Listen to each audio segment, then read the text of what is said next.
And of course, we know that measuring human resources has recently, at least within the last 10 years, has surged to the forefront as an important topic in the human resources field and in management generally. So today I will take some time to talk about how we can get started with measuring HR. Now, before I go too far, I sometimes like to take a quick pulse survey of my participants. You can choose not to participate if you want, but if you do want, please use your chat box to respond. So in your organization, what do you measure? And here, as the poll indicates, in your organization, HR primarily measures what? What do you look at, if anything? Do you look at applicant flow? How many applications come in for jobs posted or advertised? Do you measure the sources of your applications and resumes, where they come from? Do you look at the number of applicants per position vacancy? Do you look at the time to fill metric, the lag time between when a job is posted or first advertised and when the successful applicant begins their first day on the job? Do you measure the percentage of jobs filled with protected class employees or protected class workers? When I say protected class, I mean protected under US labor laws, like Black people, like women, like the disabled, like military veterans, like gay people, and other groups that under law are protected, and employers often have to report some of this data to the US government? Or are there other metrics that your organization finds particularly important to measure? I'm just asking. If you don't want to answer that, this poll, that's perfectly all right. But I'd like you to be thinking from the very beginning of this webinar, what is worth measuring? And I emphasize that measurement costs time, money, and staff. And you have to be selective in what you measure, because if you are measuring things management doesn't care about and HR doesn't care about, then you are wasting time, money, and effort. So the challenge is picking the very best things to measure and then actually doing something, taking action as a direct consequence of the metrics you find. So we'll move right into the introduction. As I began the talk, measuring HR has become an important topic.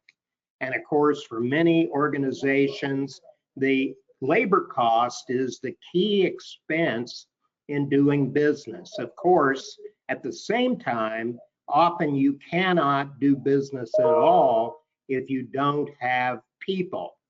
So labor is not just a cost, labor is an investment. No people, no work.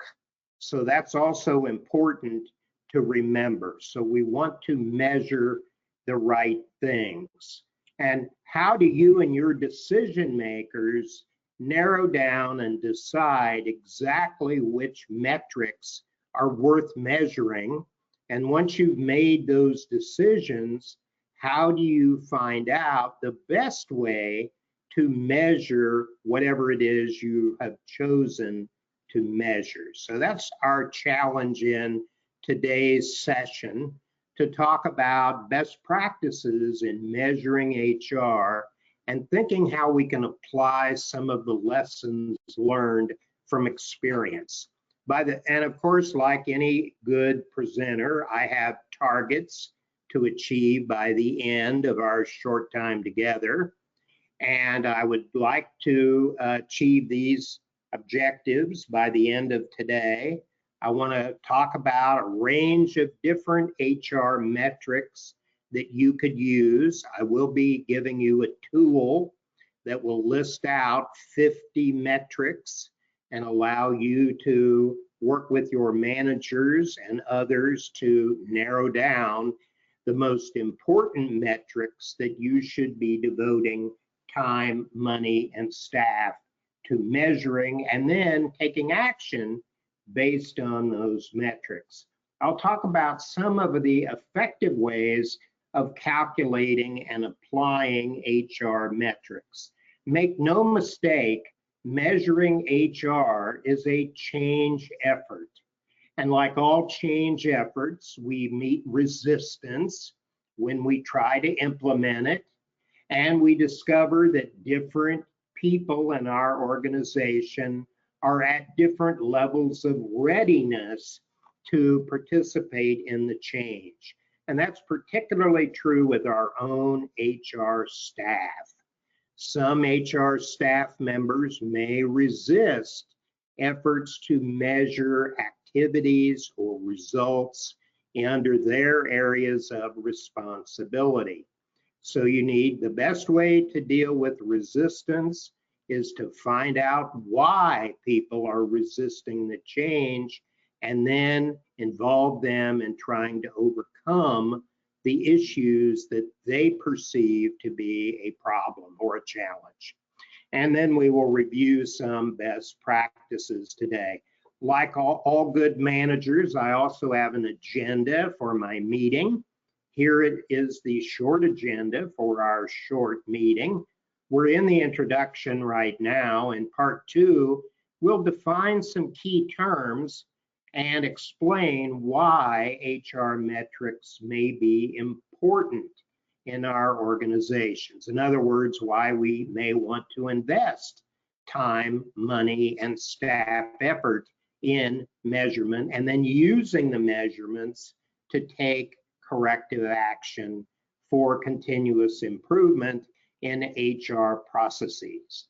In part 3, we'll look at a full range of HR metrics. In today's session, I cannot possibly give you all of the metrics that could possibly be used in measuring HR, but I will point you to sources of information about HR metrics that will literally give you access to hundreds of metrics. But again, the real challenge is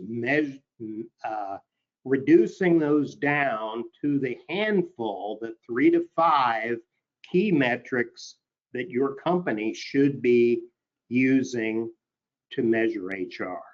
In part 4, we'll talk about some methods to manage the change effort of selecting and using HR metrics. And then at the very end of today's session, I will summarize what I have talked about and provide you with an opportunity to ask me some final questions. So, a moment about me. I have 43 years of experience in human resources and related fields.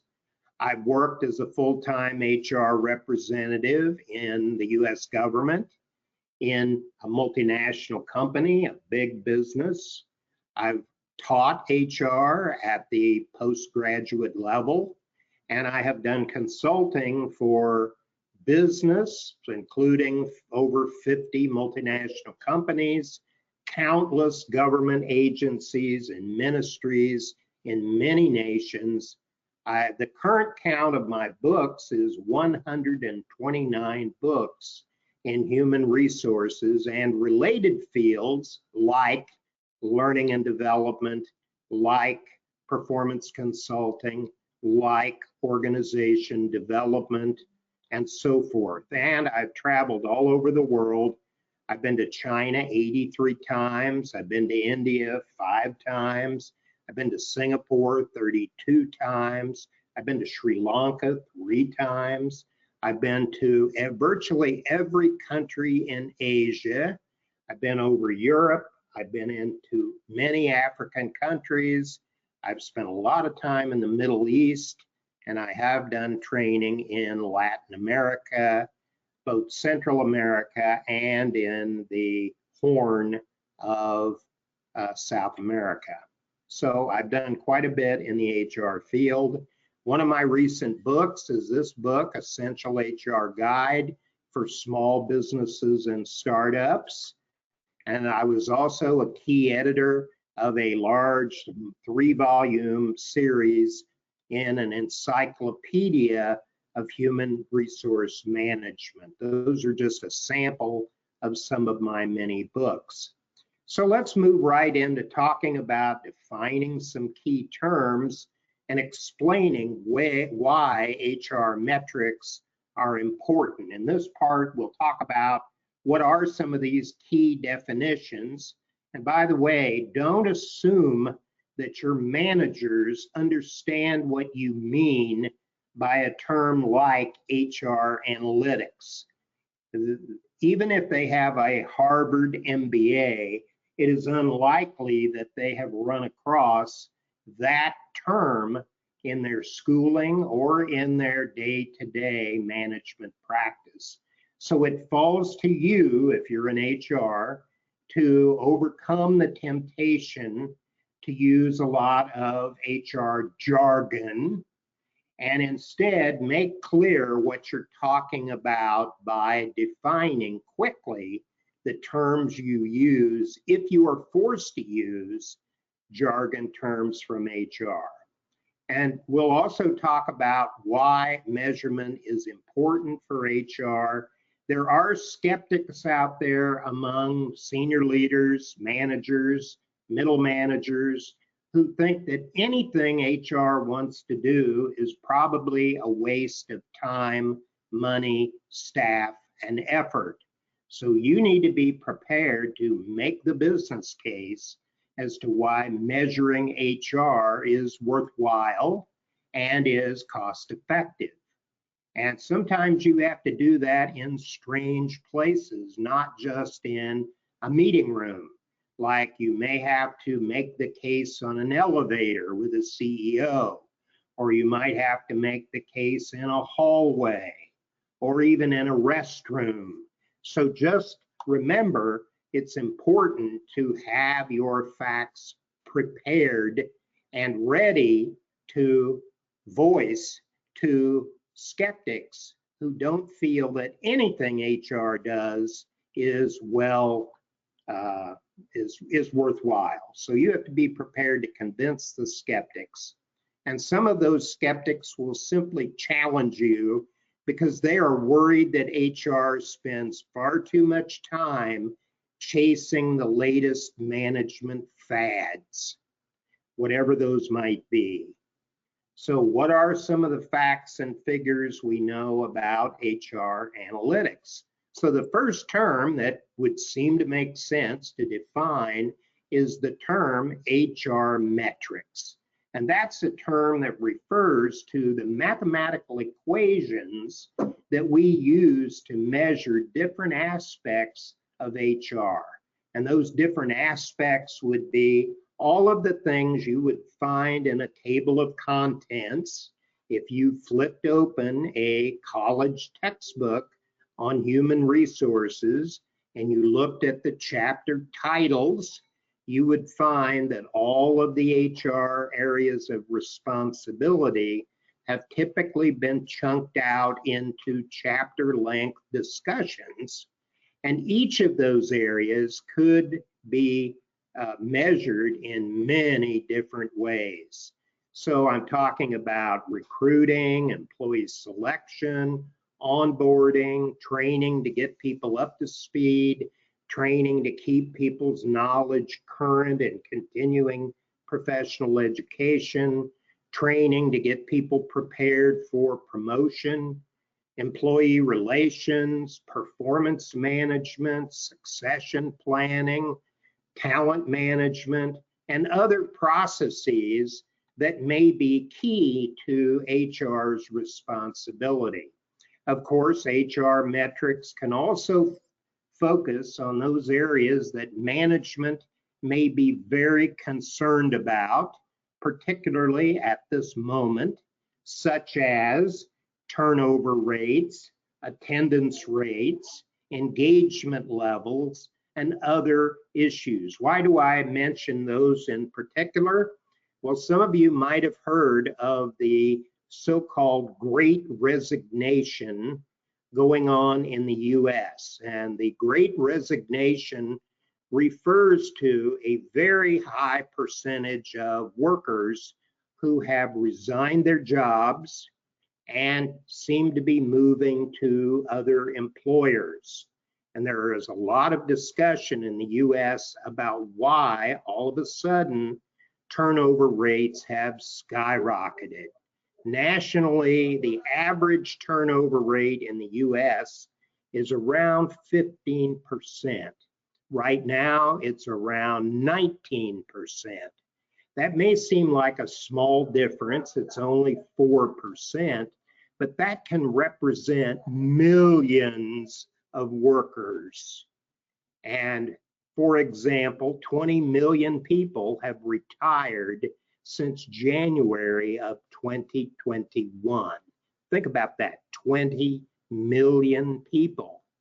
That's about 8% of the entire US workforce has retired. So that's one of the reasons we're very concerned about turnover rates, at least in the US. And of course, I've been to China 83 times, and I can assure you that in China, there is something called the lying flat movement. And if you've never heard of that, you should Google it and find out a little more about it, because it may affect you one of these days soon. The lying flat movement is a trend among young people in China where they are very tired of the pressure they have historically faced to work 6 days a week, 9 to 12 hours a day forever, and judging their success in life based on the kind of house, condo, or apartment they have, the kind of automobile they drive, the kind of designer clothes they wear. And so it's a minimalist movement where young people are saying that they are only going to work enough time to make the money to pay their rent and buy the least expensive food, and they will do nothing more than that. They will not be working 6 days a week, 9 to 12 hours a day, regardless of what employers are willing to pay them. Attendance issues, of course, are also important. And in the States, that's one of the drivers for turnover. Employees, because of the pandemic, have learned that they can do much of their work from home. 54% of all US jobs can be done from home without going into a central office, without spending a lot of money commuting many hours to get to and from a central office in a expensive inner city, in a city like New York or LA or Detroit or Chicago or Orlando or any of the other well-known cities in the US. Engagement levels is also a key factor that we want to keep track of. Some companies have actually linked the pay increase of their managers to the engagement levels in their specific areas of responsibility. So if engagement levels go up, then their pay can go up. But if engagement levels go down, they can't get a pay raise until those engagement levels improve. Why? Because engagement levels are correlated statistically with turnover and with attendance. Now, when we shift gears to define the term HR analytics, we're referring to the use of statistical methods. We take the equations that we got in HR metrics and we use those for making practical decisions about what to focus our time, money, and effort to improve among our HR processes. So metrics are just the equations. The analytics means that we're actually doing something with those metrics. Of course, I emphasize, and I've heard this complaint from a lot of HR people who tell me that they question whether it's even possible to measure all aspects of HR. Can we measure, for example, the spiritual health of our workers? Let me say that again. Can we measure the spiritual health of our workers? And people say, well, wait a minute, that is such a qualitative measure. It's so individually focused. How can we possibly measure such a thing? And so there will always be skeptics who will say, well, we can't measure what's really important. Yes, you can. Sometimes it takes multiple metrics to get to those hard, soft skill issues to measure, but you can measure them. Many books have been published that contain nothing but HR metrics, meaning catalogs of equations that you can choose, kind of like a food buffet. You know what a buffet is. You walk into a restaurant, they have hundreds of food items, and you can pick whatever you want that looks appealing to you. And you can do the same thing with HR metrics if you use the right sources of information. You can find hundreds, perhaps thousands of HR metrics that you could use in your organization. Just remember, don't go crazy measuring everything that moves. It's critical to narrow down what metrics management and the HR people really care about. So here are 3 books that I would recommend, and I'm not getting any pay or anything out of recommending these books. I've actually used them myself to identify metrics that are useful, and you can easily buy these books in places like Amazon. So why is measurement important? How do you sell HR analytics to skeptical managers who, in my experience, there are some of those managers who simply like to challenge anything that HR seeks to do because they don't think that HR is very practical. And so they challenge anything you propose to do to see if you can defend it, or you can make the business case and give them evidence that supports your action, that you are, whatever you're advocating, that you can actually defend it vigorously. I've met many managers who challenge me on that basis. They want to see if I can give them good reasons for whatever it is I'm proposing. So here are some of the reasons that I would advocate. Measurement can demonstrate what's really important in HR. Now, you may know that I'm a professor of HR, and one of my areas has been to guide doctoral students through getting their degrees. I once had a student, Chinese student, who went on to great things back in China, but she did a database study of 10,000 companies. And she statistically analyzed the most important metrics for HR based on 10,000 companies, multiple years experience. And she correlated the key areas of HR that related to company profitability. You would expect someone from China who's always interested in the money to analyze where the money really counts when it's invested. And the answer may surprise you. The 2 areas of HR that are critical to company productivity is number 1, recruitment, and number 2, employee learning and development efforts. Those 2 metrics are key to company profitability based on statistical analysis of 10,000 companies, multiple year experience. So that's what that first item on this list refers to. We can use measurement to demonstrate what really adds value.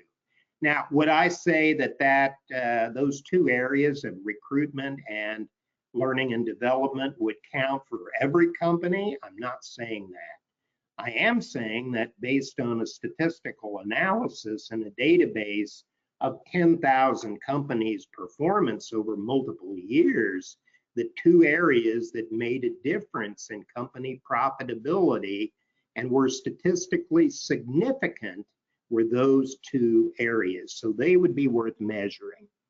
That's my opinion based on the research done by one of my stellar students. Measurement can also be used to answer the skeptics who question the value of everything HR does. If we can lay out the things the managers and workers care about, show them how we measure it, and show them how we progress with that, how we move from a baseline measurement to improvement based on certain experiments or actions we take, that approach would be appealing to certain groups of engineers, because that's exactly the way engineers think about things. Measurement can provide evidence of what warrants future investments. If we get payoffs from something, then it's worth investing more money in it, isn't it? Of course it is. That's the same logic we use with making purchasing decisions and making business decisions about where to grow our business or where to diversify or where to exit the market in certain areas. Measurement can help us analyze internal processes and benchmark our company's experience and metrics against those of other companies, either within our industry or in other industries. Measurement can help us make strategic decisions about HR, where to grow our staff, where to reduce our staff, where to focus our investments within the function. And I just ask you, if you want to type something into the chat box, it's up to you. But can you think of other areas why measuring HR might be highly desirable? Are there other reasons why? Most of it is very practical. You get what you measure, and you get more of what you measure more. And consequently, if you measure it and management cares about what you're measuring, often we can get good results and get more management buy-in and support for the efforts that we are trying to undertake and sustain. Measurement, of course, the reason the whole HR analytics area has exploded with interest is that the widespread use of HR information systems, where a lot of data are collected about our workforce and what they do, makes it easier to measure so many areas of HR. When managers and workers all over our organizations are constantly entering data about their productivity levels or about staff performance or applicants or performance reviews or the many other things that managers and workers insert into the HR information system, that builds a database that allows us to find many different metrics that we can then measure and analyze. So, of course, we know HR historically has been the last area that's been the focus of lean and agile thinking. I had a different doctoral student who examined the Toyota system, and he was surprised to find that even at Toyota, which has been so forward thinking in their use of lean and agile thinking, that HR was the very last area that they added to their lean and agile system. So that says something about what we may wish to think about in HR metrics. So what are the most common areas that are prone to analysis? And here's a list, a more or less best practice list of the key areas that many companies tend to focus on today. And this is in priority order. So your company may have different priorities. So be careful what I am telling you. I'm not advising you to prioritize your measurements and your analysis in this order. I am telling you that based on survey data, these are the areas that tend to be the most popular, particularly in the US. In your country and in your company and in your industry, this list may be ranked in priority order a little differently, and that's your challenge to decide which of these are really critical. So right now, the key areas that are the focus for measurement start out with hiring and recruitment because of so much time, money, and effort being associated with talent acquisition efforts right now because of the high turnover rate in the US and because of the lying flat movement in China and similar thinking in many countries. People find that they have to hire and recruit more than perhaps they have historically had to do. The pandemic has had that impact. And because turnover rates have skyrocketed in many countries, that leads to a need to replace our existing staff. And as a result, hiring and recruitment surge to the forefront. In the US, the second area, diversity, equity, and inclusion, are all areas that are a focus of a lot of time and attention. Undoubtedly, if you've watched any of the global news media like Fox or CNN or the BBC, you probably heard a lot about protests in the US, the Black Lives Matter movement, the Me Too movement has forced organizations, businesses, and even government agencies and nonprofits to spend a lot more time and attention on their diversity efforts. Did you know that right this minute, there are 45,000 job openings in the US for people who will become diversity officers? That's the level of interest in diversity. So not surprisingly, that's a major area of focus.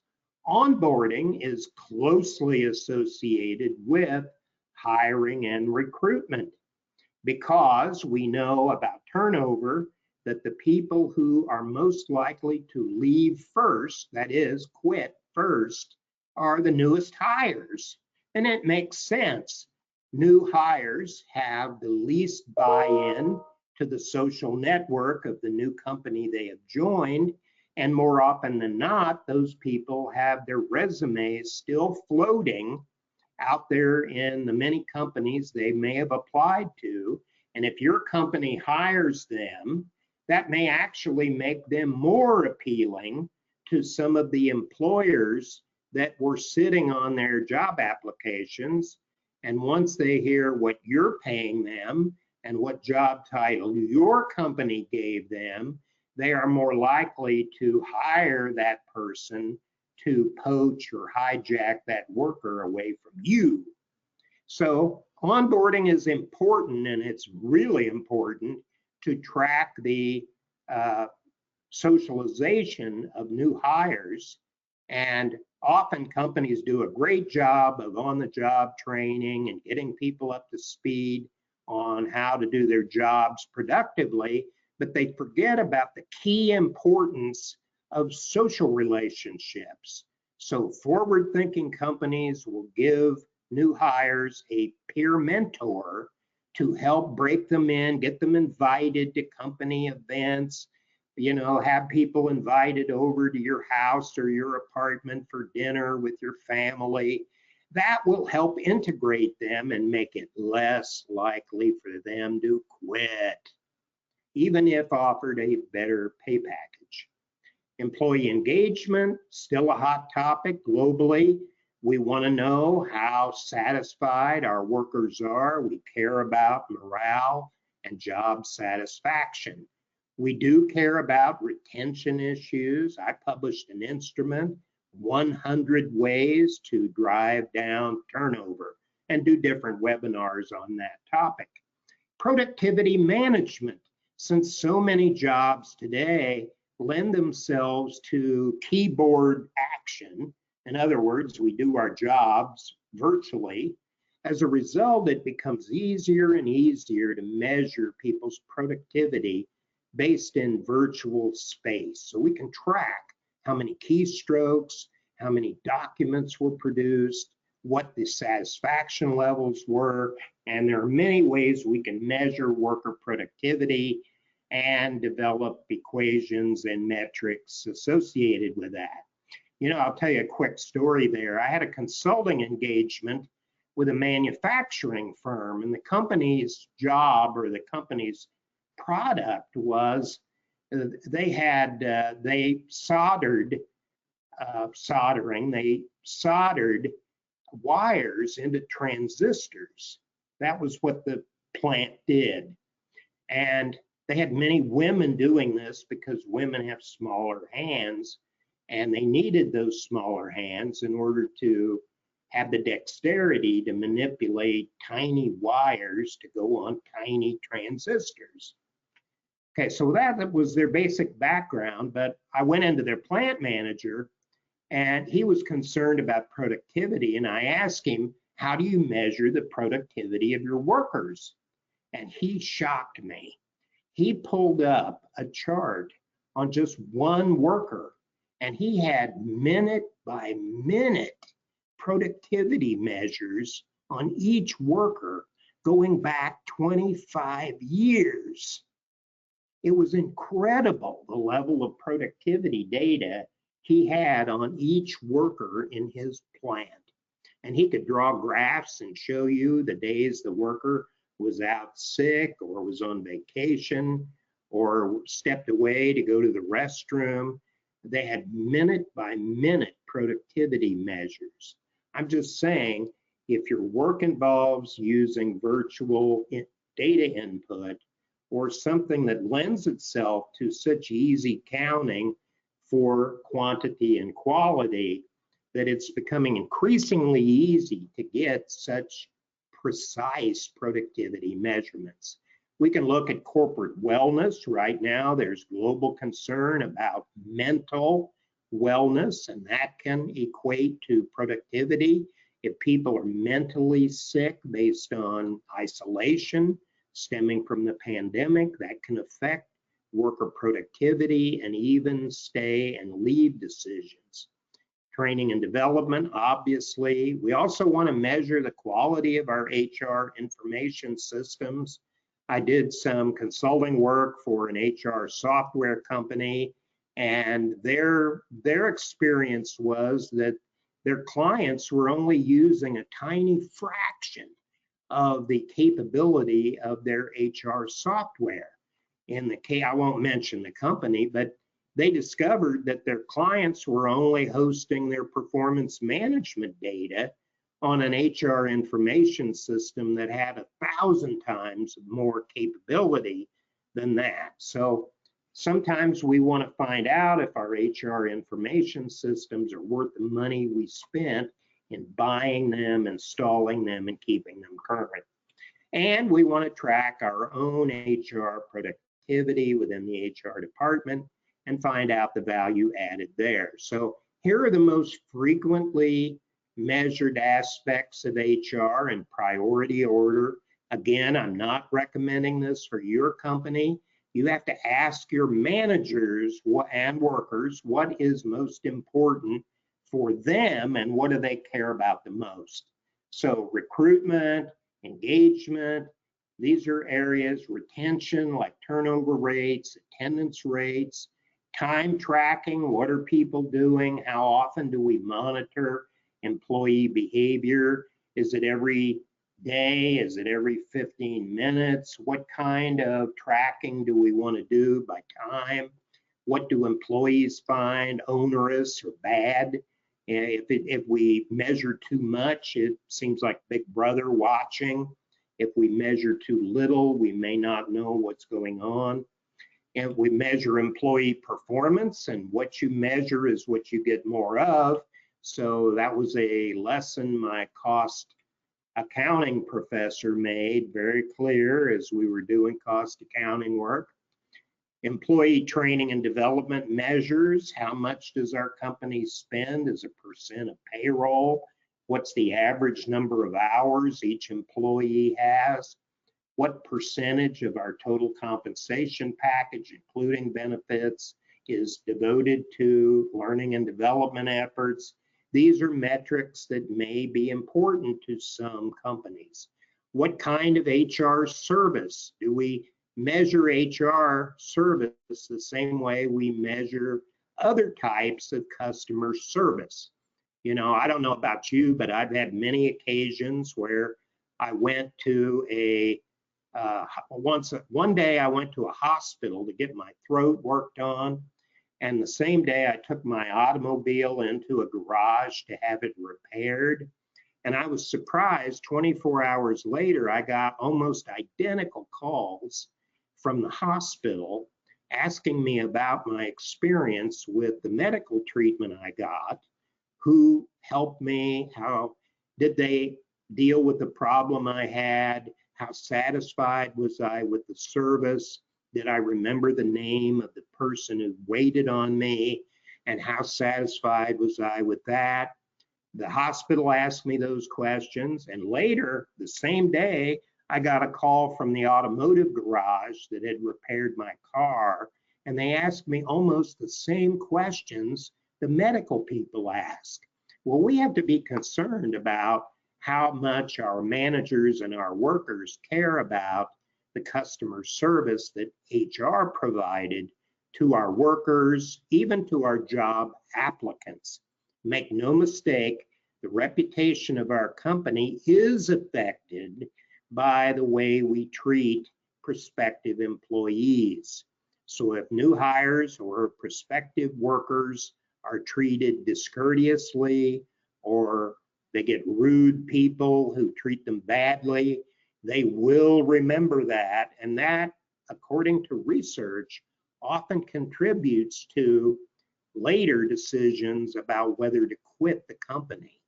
So many HR departments use mystery shoppers, people who are pretending to be job applicants, and they come in and go through the whole process of applying for a job and interviewing. And then they report back to HR what kind of experience they had dealing with the HR staff and with the operating managers and employees of the business. And sometimes those experiences come as a shock to company leaders and even to HR and measures of HR software. So let's talk about the range of metrics we might use.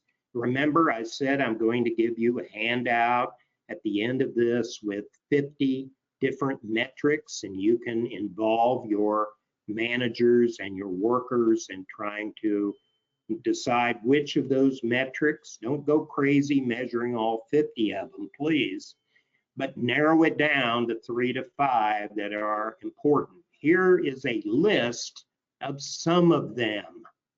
Headcount, the total number of people working in the company over time. The demographics we need for good workforce planning. We need to know a lot about the demographics of our workforce. In the US, it's particularly important to estimate the retirement date of every worker in the company. Why do we do that? Well, we know that many people are able to retire at age 65 because that's when government benefits kick in. But not everybody who reaches age 65 are required by law to retire. In fact, in the US, most jobs, the employer cannot require retirement at a certain age. But if we analyze our workforce by age, we can find out an estimate of how many people are likely to retire every month forever. And that can be immensely useful in establishing a recruitment budget for the HR department. And we can also use some of that information to project turnover rates. Time to hire is and that's a really important statistic, the average or the mean, arithmetic mean number of calendar or work days between when a job is approved and posted, or it starts to be advertised, and when a candidate accepts your offer, or when the candidate begins the work. Acceptance rates, how many of the workers actually take the offer that you give them, or the first offer that you give them. How much time do you have to devote to negotiating a package, a start date, terms of employment? How much work needs to go into writing a contract? In many countries, a contract is legally required by the government.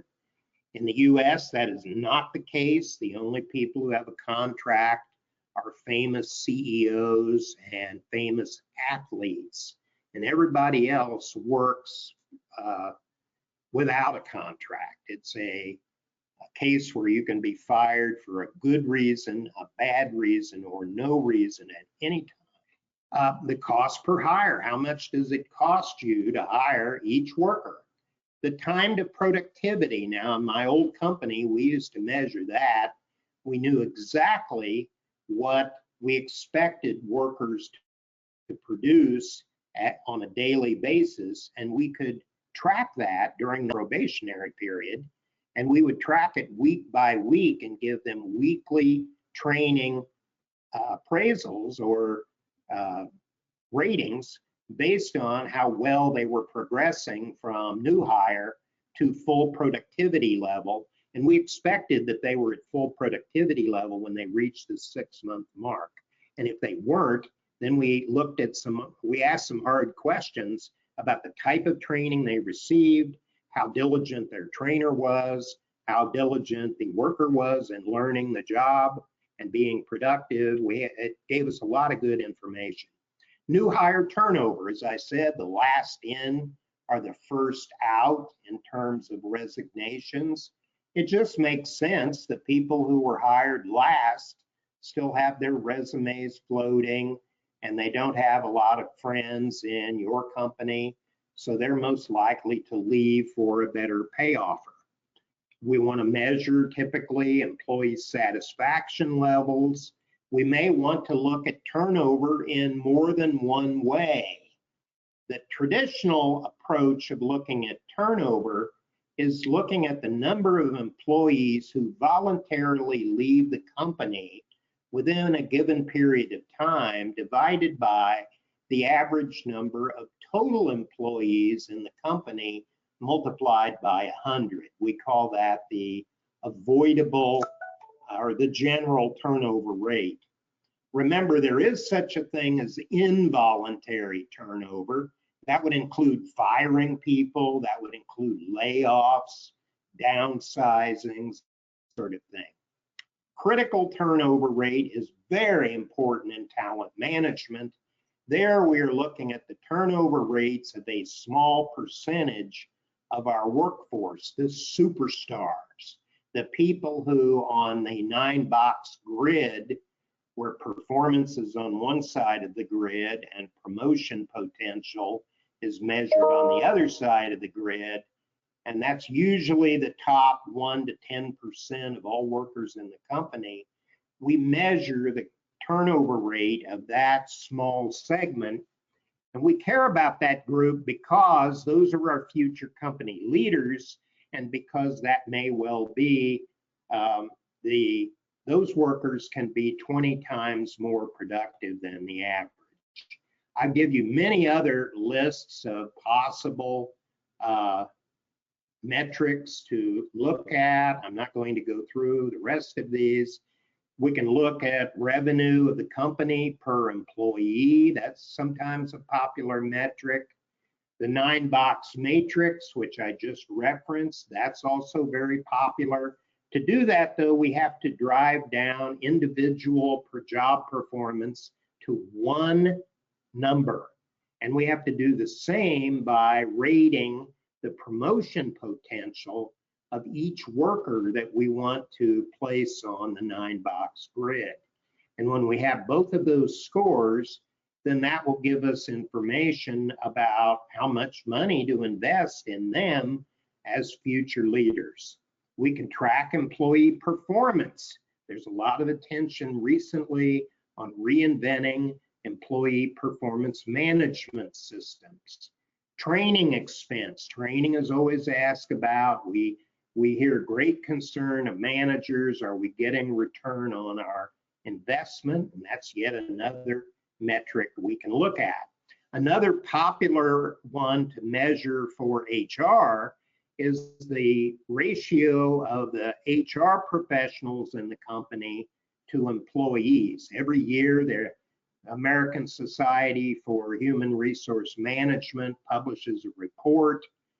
Right now, the average HR ratio is something like, I think, 1 HR person for every 200 workers, full-time workers in the company.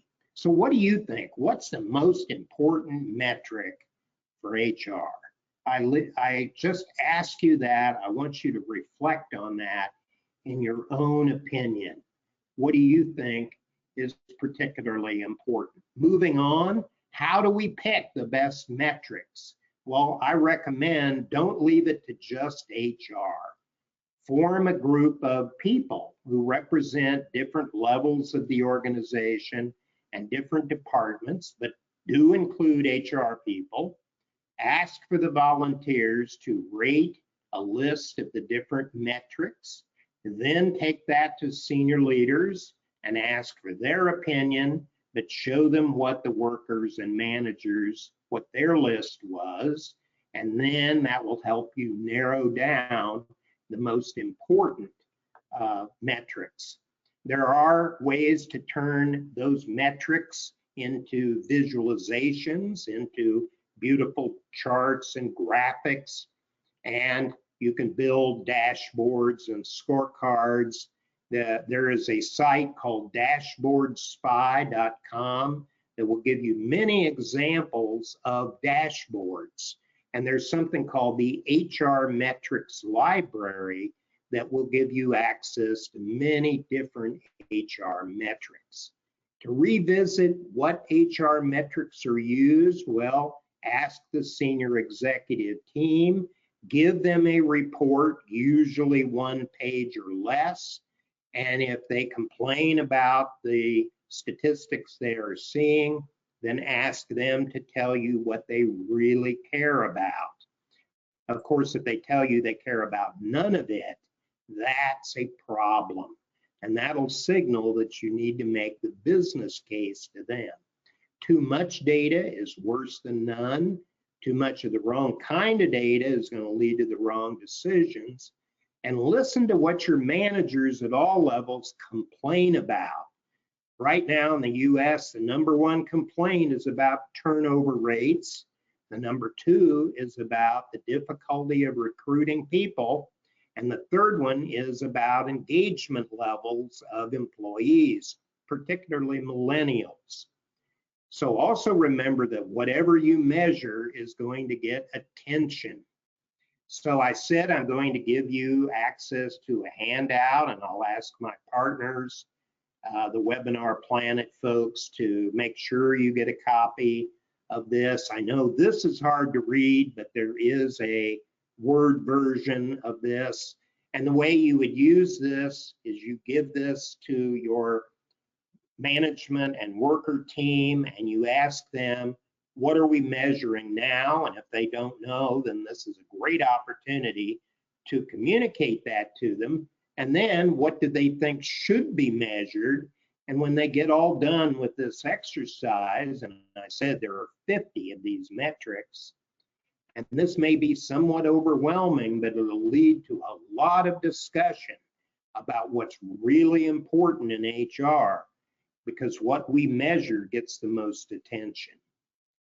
So then I would give you some links that I would recommend you have a look at. You can see those on the slides. So let me summarize and then give you a chance for some Q&A. So my objectives at the beginning should now be met. I gave you a chance to consider a range of HR metrics that you could use. I gave you a lot of those and a handout with 50 of them. I helped you identify or gave you a method to identify the most important HR metrics. I described different ways of calculating and applying the metrics.